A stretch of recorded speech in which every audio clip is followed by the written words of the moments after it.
শ্যামলপুর গ্রামে সুজন আর সুমা বাস করত। সুজন আর সুমা ছিল স্বামী স্ত্রী। তাদের পরিবারে তারা দুজন একাই বাস করত। তাদের কোনো সন্তান ছিল না। এ নিয়ে তারা দুজন অনেক কষ্ট পেত। একদিন সুজন বাজার করে নিয়ে এসে তার স্ত্রীকে ডাকতে থাকে। বউ, বউ, ও বউ, বাজার নিয়ে এসেছি। বাজারটা নাও দেখি। কি হলো বউ? এ কি? সোমার কোনো সাড়া শব্দ নেই কেন? দেখি তো গিয়ে। এরপর সুজন ঘরে যায় আর গিয়ে দেখে তার বউ শুয়ে শুয়ে কান্না করছে। তারপর সুজন বলে, কি গো, কি হয়েছে তোমার? কখন থেকে ডাকছি, শুনতে পাচ্ছ না? এ কি গো, তুমি কান্না করছো কেন? কি হয়েছে তোমার? বলো আমাকে। তোমাকে কি কেউ কিছু বলেছে? ওগো, আমি কি অলক্ষণে? বলো তুমি। কেঁদো না গো, কি হয়েছে? বলো আমাকে। আমি কাজ করছিলাম, তোমার মাসি এসেছিল। তিনি আমাকে অলক্ষণে বলেছে আমার মুখ দেখে নাকি তার অমঙ্গল হবে। আমার একটা বাচ্চা নেই, এতে আমার কি দোষ বলো? কেঁদো না গো, দেখবে ভগবান আমাদের ঠিকই একটা বাচ্চা দিবে। যাও দেখিনি, বাজার করে এনেছি। আমার খুব খিদে পেয়েছে, রান্না করে খেতে দাও দেখি। আচ্ছা গো, তুমি হাত মুখ ধুয়ে আসো, আমি রান্না করছি। এভাবে কয়েকদিন কেটে যায়। সুমা তার স্বামী সুজনকে বলে, ওগো, তুমি বাড়িতেই থেকো, আমি সর্দার ঘাটে যাচ্ছি কাপড় ধুতে।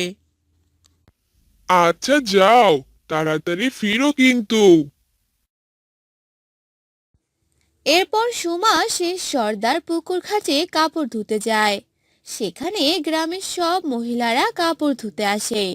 সুমাকে দেখে অঞ্জনা বলে, এই দেখ দেখ, পুকুর ঘাটে কে এসেছে। হ্যাঁ রে, তোরা ওকে বলে দিসনি এই পুকুর ঘাটে কোনো আটকুড়োর জায়গা নেই।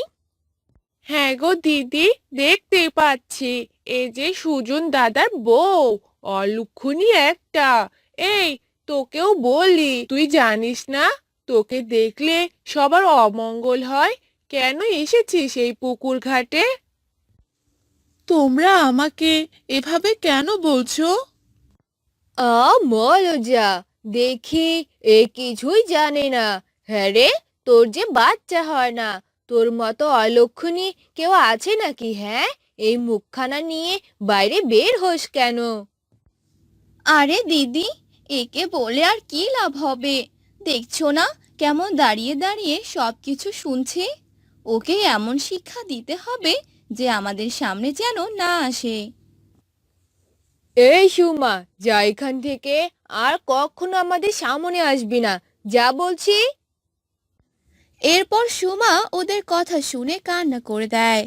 কান্না করতে করতে সে ওখান থেকে চলে যায়। আর যেতে যেতে বলে, হে ভগবান, তুমি কেন আমার একটা সন্তান দাওনি? আমাকে সবাই কত কথা শোনায়, আমার আর বাঁচতে ইচ্ছে করে না। এরপর সুমা কান্না করতে করতে বাসায় ফেরে। সুজন সুমাকে কান্না করতে দেখে আর বলে, এ কি সুমা, তুমি কান্না করছো কেন? তুমি তো কাপড় ধুতে সর্দার ঘাটে গেলে। এরপর সুমা কান্না করতে করতে সব কথা খুলে বলে। সবটা শুনে সুজন বলে, কেঁদো না সুমা, কেঁদো না। আর মন খারাপ করে থেকো না গো। পাশের গ্রামে মেলা হচ্ছে, চলো আমরা সেখান থেকে ঘুরে আসি। তোমার অনেক ভালো লাগবে। কিন্তু এখন তো বিকেল হয়ে গেছে, আসতে তো অনেক রাত হয়ে যাবে। না বাবা, আমি যাব না। আরে চলো না, কিছু হবে না। রাত হলে সমস্যা কি? আচ্ছা ঠিক আছে, খেয়ে তৈরি হয়ে নাও। মেলাতে ঘুরতে যায়। আর অনেকক্ষণ মেলাতে ঘুরে সুমার মনটাও ভালো হয়ে যায়। এদিকে রাতও অনেক হয়েছে।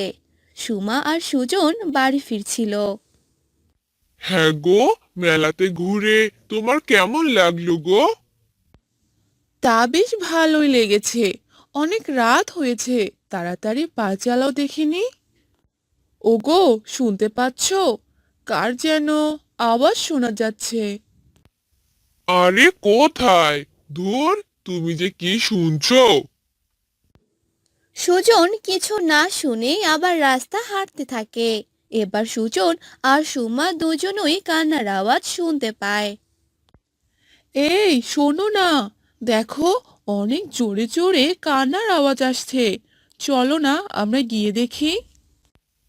হ্যাঁ গো, তুমি ঠিকই বলেছো। আমিও কান্নার আওয়াজ শুনতে পারছি। চলো চলো, গিয়ে দেখি কে কান্না করছে। এরপর সুজন আর সুমা কান্নার আওয়াজ শুনে সেখানে যায়। আর গিয়ে দেখে জঙ্গলে একটা ছোট শিশু পড়ে আছে আর অনেক কান্না করছে। এ কে? এত রাতে এই গভীর জঙ্গলে এই বাচ্চা এখানে এলো কি করে? আর আশেপাশে তো কাউকেই দেখছি না। এই বাচ্চাটা কার? ওগো, মনে হয় আমাদের বাচ্চা নেই, তাই ভগবান এই বাচ্চাটাকে আমাদের দিয়েছে। যারই হোক, তুমি এই বাচ্চাটাকে নিয়ে চলো। আজ থেকে এই বাচ্চাটা আমাদের। এরপর সুজন আর সুমা বাচ্চাটাকে নিয়ে যায়। তারা হায়, ওগো, ওঠো, দেখো, আমাদের মনি এখানে নেই। ও তো আমাদের মাঝখানেই ছিল। এরপর সুমা আর সুজন বাচ্চাটিকে খুঁজতে থাকে আর দেখে বাচ্চাটি নিচে পড়ে আছে। এ কি মা, তুই নিচে কেন? তুই তো আমাদের সাথেই ছিলি। এই মধ্যরাতে তুই কিভাবে এলি? এভাবেই সেই রাতটি কাটে। সুমার মনে কেমন যেন খটকা লাগতে থাকে। মধ্যরাতেই মনিকে এক জঙ্গলে কুড়িয়ে পেয়েছে। আবার মধ্যরাতে বাচ্চাটি কিভাবে নিচে গেছে, এগুলো নিয়ে সুমা অনেক চিন্তায় পড়ে যায়। তাই সে মনে মনে ভাবে, আজ রাতে কিছুতেই ঘুমাবো না। দেখবো মনি রাতে কি করে। রাত হতেই সুজন সুমা আর বাচ্চাটি ঘুমিয়ে পড়ে। কিন্তু সুমা ঘুমায়নি। সে ঘুমের ভান করেছিল। যেই মধ্যরাত হয়, বাচ্চাটি এক ডাইনিতে পরিণত হয়। আর এ দেখে সুমা অনেক ভয় পেয়ে যায়। পরের দিন সকালবেলা সুমা সব কথা সুজনকে খুলে বলে। সব শুনে সুজন বলে, ওগো, আমরা বাচ্চার জন্য এ কোন ডাইনিকে ঘরে তুলে এনেছি। হে ভগবান, একটা বাচ্চা দিলে, তাও আবার ডাইনি। ওগো, আজ রাতে যে আমাদের কিছু একটা করতেই হবে।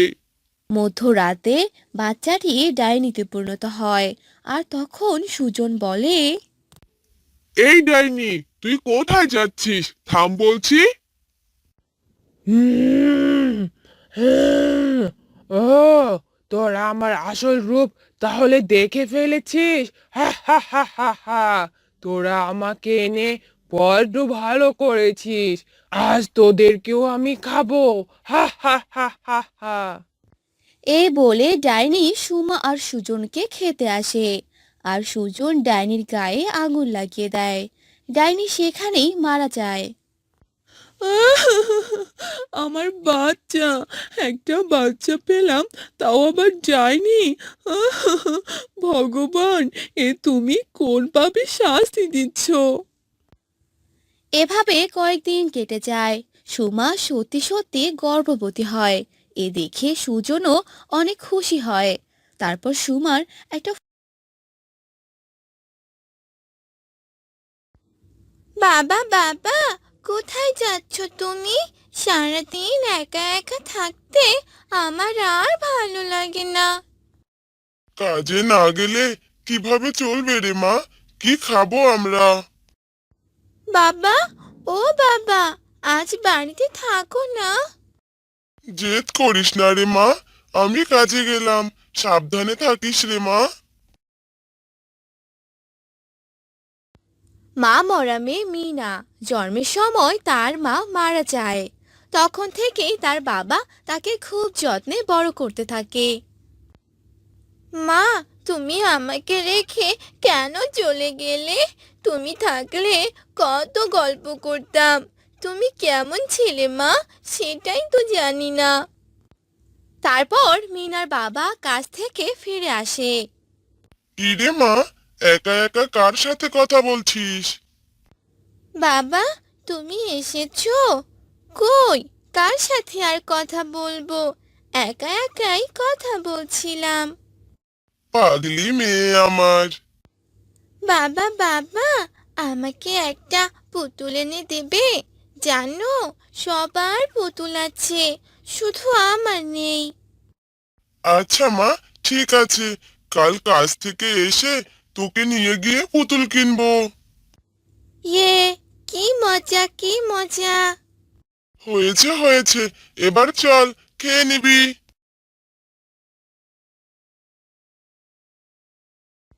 সেদিনের মতো তারা খাওয়া দাওয়া, আর সকালবেলা উঠে মিনার বাবা বনে চলে যায় কাঠ কাটতে। মেয়েটাকে যে বলেছি আজ পুতুল কিনে দেব, কিন্তু কিভাবে পুতুল কিনে দেব? যাই, বনের আর একটু গভীরে যাই। তারপর মিনার বাবা সারাদিন কাঠ কেটে 300 টাকা পায়, আর তা নিয়েই বাড়িতে আসে।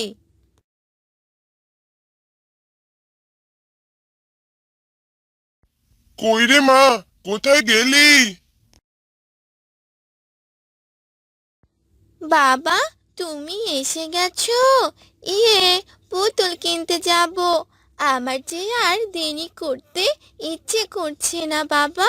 চলো বাবা, তাড়াতাড়ি যাই। তারপর তারা বাজারে যায় আর একটা পুতুলের দোকানে যায়। দাদা, এগুলো পুতুলের দাম কেমন?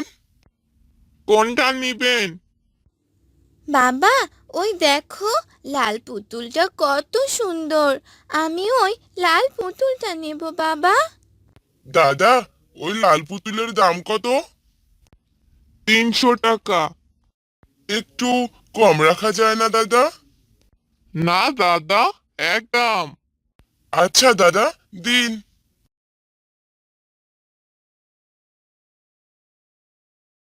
এ, কি সুন্দর পুতুল, কি মজা কি মজা। তারপর তারা দুজনে পুতুল কিনে বাড়িতে যেতে থাকে। মিনার রাস্তায় দেখে একজন ভ্যানে করে আনারস বিক্রি করছে। বাবা, ওই দেখো আনারস, আমি আনারস খাবো, এনে দাও না বাবা। আনারস খাবি মা? কিন্তু আনারসের তো অনেক দাম, এত টাকা তো নেই আমার কাছে। আচ্ছা চল, গিয়ে দেখি বাকি দেয় কিনা। তারপর তারা সেই আনারসের দোকানে যায়। দাদা, আমাকে একটা আনারস দিবেন? আমার মেয়েটা আনারস খেতে চেয়েছে, টাকা আমি কাল এসে দিয়ে যাব। আনারস তোদের মতো গরিবদের খাবার না, যা এখান থেকে, বাকি নিয়ে পরে আর এই তল্লাটে খুঁজে পাওয়া যাবে না। বাবা, ও বাবা, আমি আনারস খেতে চাই না। আনারস তো আমার প্রিয় ফল না। চলো বাবা, বাড়ি ফিরে যাই।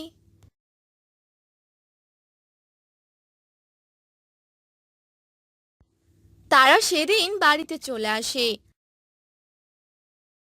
ঘুমিয়ে যায়। ঘুমানোর সময় মিনা স্বপ্ন দেখতে পায় তাদের অনেক বড় একটি আনারসের বাগান হয়েছে।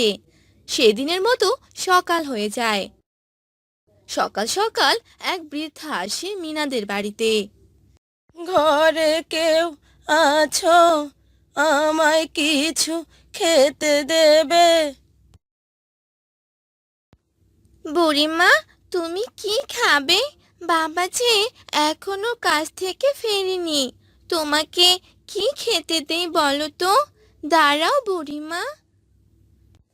তখন মিনা ঘরে যায় আর তার ভাগের খাবারটুকু এনে বৃদ্ধাকে খেতে দেয়। এই তো বললি খাবার নেই ঘরে, এখন খাবার কোথায় পেলি?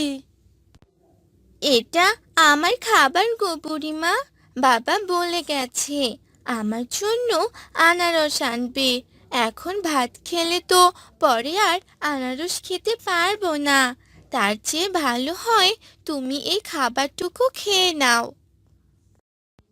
বৃদ্ধা তখন খাবারটুকু খেয়ে তৃপ্তি ঢেকুর তুলল। কতদিন পর এত ভালো রান্না খেলাম, তা মেয়ে আনারস বুঝি তোর ভীষণ পছন্দ? হ্যাঁ গো বুড়িমা, আনারস আমার প্রিয় ফল, বাবাকে বলো না যেন কষ্ট পাবে। পাগলি মেয়ে, এই নে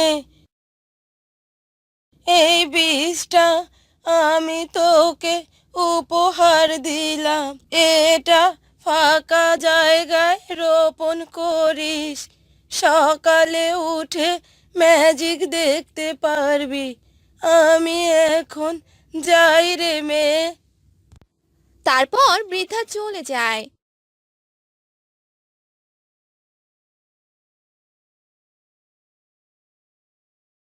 আর মিনা বৃদ্ধার কথা মতো তাদের উঠোনে সেই বীজটি রোপণ করে।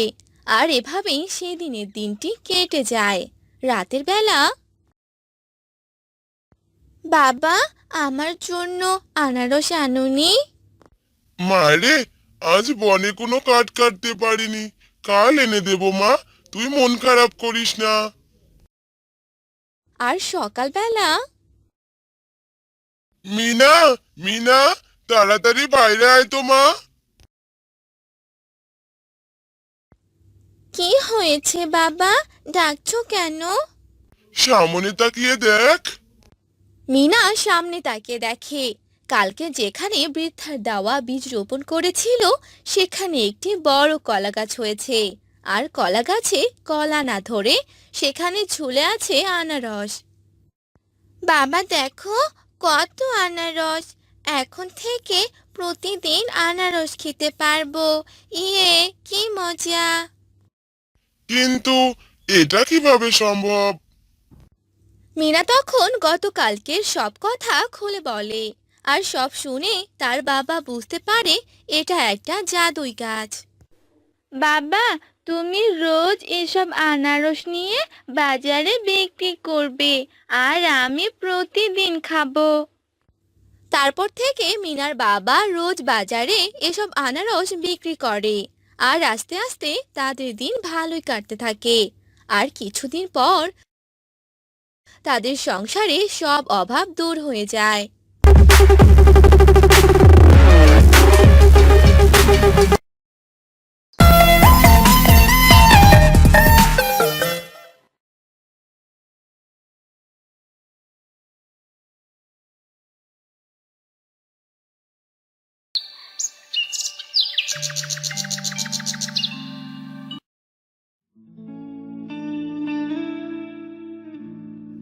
দাদা, ওই গোলাপ তোড়াটা আমায় দিন তো।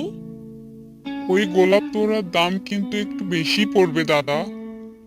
সমস্যা নেই দাদা, আপনি দিন।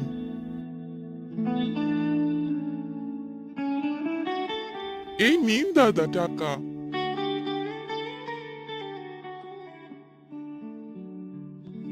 এরপর তুষার সেই ফুলের তোড়া নিয়ে সেখান থেকে চলে আসে আর রাস্তা দিয়ে হাঁটতে থাকে। লক্ষ্মী এই ফুলের তোড়া দেখে অনেক খুশি হবে, ফুল যে অনেক ভালোবাসে। অনেক দেরি হয়ে গেল, পাগলিটা আবার রাগ করবে। এর সাথে আর পারলাম না, একটা দিনও আগে আসতে পারলো না। আসুক আজকে, এই মানুষটাকে নিয়ে যে আমি কি করব।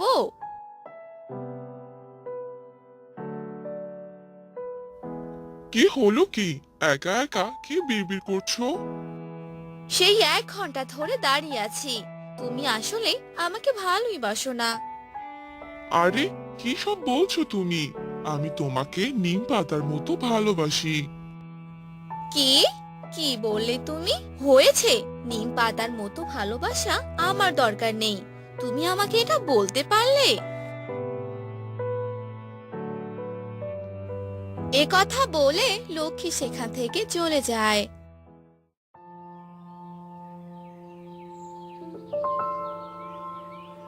আর তুষার সেখানেই বসে থাকে, নিম ফুলের তোড়া হাতে নিয়ে। সব দোষ নিম ফুলের, সব দোষ এই নিম ফুলের। আমি তো গোলাপের তোড়া নিয়েছিলাম, কিন্তু এটা নিম ফুলের তোড়া হয়ে গেল কিভাবে? ধর, কি যে হবে! যাই, বাড়িতেই যাই।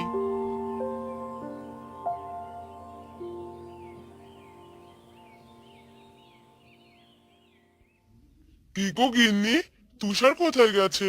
বলে গেছে কি তোমায়? দেখো গিয়ে কোন বন্ধুর সাথে আড্ডা দিচ্ছে। আজ আসুক বাড়ি, আজ ওর একদিন কি আমার একদিন।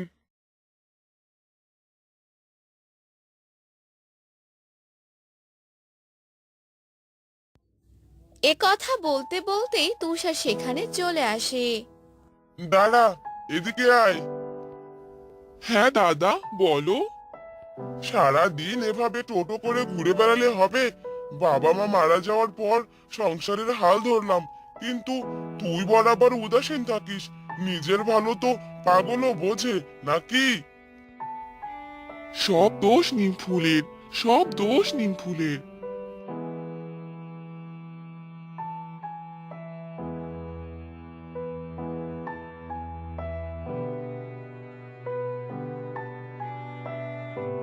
কি বললো? সব দোষ নিমফুলের মানে? এই ছেলেটার কি যে হলো, দাঁড়াও দেখছি।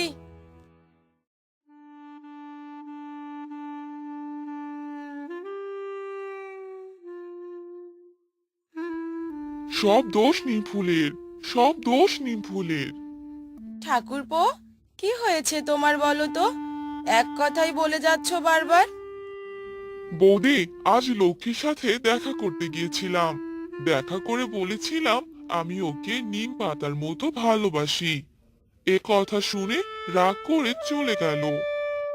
রাগ হওয়ার মতোই তো কথা বলেছিস, তাই রাগ করেছে। তা তুই বারবার একই কথা বলছিস কেন? এসব বাদ দে, কাল তোর জন্য আবার মেয়ে দেখবো। সব দোষ তো নিম ফুলেরই। নিম ফুল না হলে কি আর নিমের বীজ হতো? আর বীজ না হলে তো নিম গাছও হতো না, আর পাতাও হতো না।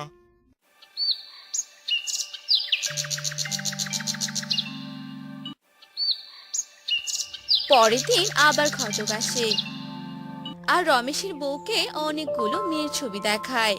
ছবি দেখানো শেষ হলে রমেশের বউ ঘটককে পায়েস খেতে দেয়। ঘটক পায়েস মুখে দেয়। ওয়াক থু, সি সি সি সি, এমন পায়েস আমি আমার বাপের জন্মে খাইনি। ওয়াক থু, মেয়ের ছবি দেখে মেয়ে পছন্দ হয়নি জন্য এমন বিষ দিয়ে তো পায়েস।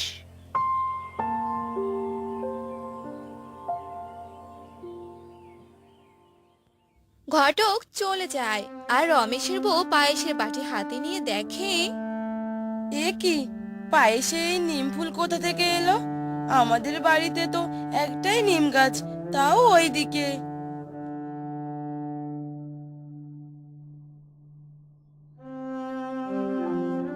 বলেছিলাম না, সব দোষ নিম ফুলের। না, ব্যাপারটা আমার কাছে ঠিক সুবিধের মনে হচ্ছে না। হ্যাঁ গো, কোথায় তুমি?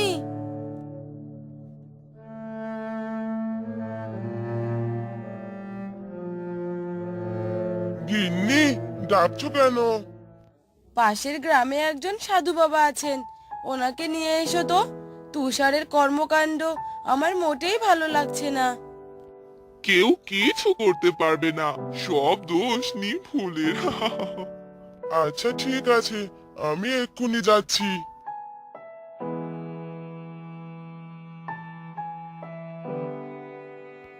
এরপর রমেশ সেই সাধু বাবার কাছে যায়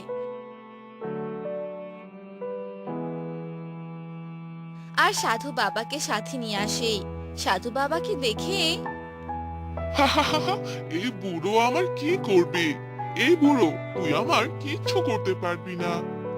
তুষার, তোর ব্যবহার কিন্তু কার সাথে কিভাবে কথা বলতে হয় সেটা ভুলে গেছিস? ওকে বকিস না, ও নিজে এসব বলছে না, ওকে দিয়ে বলাচ্ছে। দাঁড়া, আমাকে ভালো করে দেখতে দে। বৌমা, আমাকে একটু হলুদ গুঁড়ো দাও তো।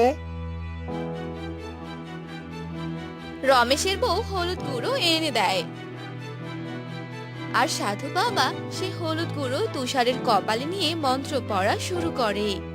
ছেড়ে দে, আমাকে ছেড়ে দে। এই সাধু, তোকে আমি আগেই বুঝেছিলাম তুই নিম গাছের পেতনি। নিজের ভালো চাস তো ওর শরীর থেকে চলে যা, যা বলছি।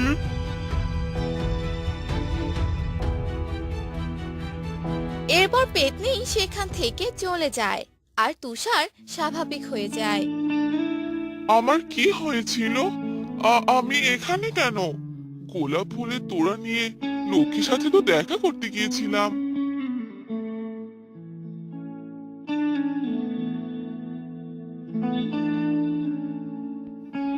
ও, এবার বুঝতে পেরেছি। সেদিন যখন আমি লক্ষ্মীর সাথে দেখা করতে যাই, রাস্তার ধারে একটা নিম গাছ দেখতে পাই আর নিম ফুলগুলো অনেক সুন্দর লাগছিল, তাই পারতে যাই। এরপর আর কিছু মনে নেই। তখনই হয়তো ওই নিম গাছের পেতনি আমাকে ধরেছিল। সব দোষ নিম ফুলের।